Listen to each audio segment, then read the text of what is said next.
guys, so today I'm going to be talking about dissociative identity disorder. If you think about it, you might have seen DID before in a lot of different movies. However, it is important to know that many times it's depicted completely inaccurately.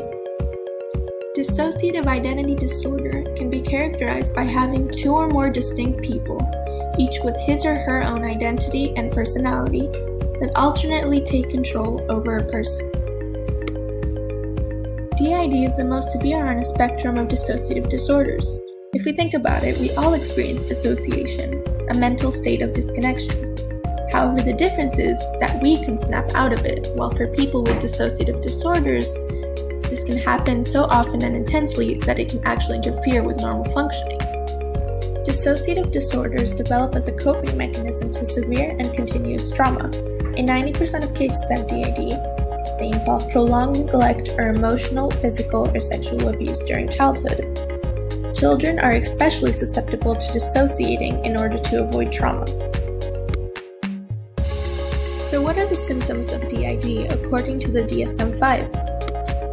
The first is disruption of identities, which is marked by discontinuity in the sense of self accompanied by related alterations in behavior, consciousness, memory, perception, cognition, and more.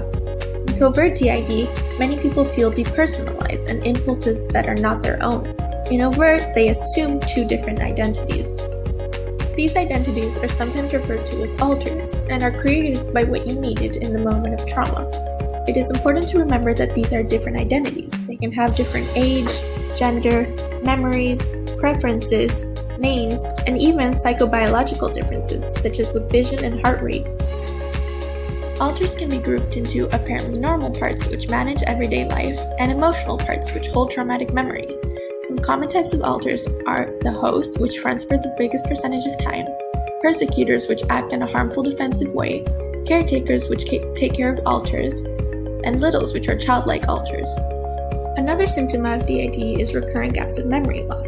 This can happen with remote memory of life events, especially with childhood memories that hold trauma, dependable memory or skills that they've always known, discovery of evidence of everyday tasks such as shopping that you never did, or dissociative fugues, not knowing how you got to a certain place. Another criterion for diagnosing someone with DID is that these symptoms have to cause significant distress and/or impairment in the person's everyday functioning with friends, family, at work or school, or in other important areas of life. Another criterion is that symptoms cannot be part of an accepted religious or cultural practice. For example, having an imaginary friend as a child does not support a diagnosis of DID.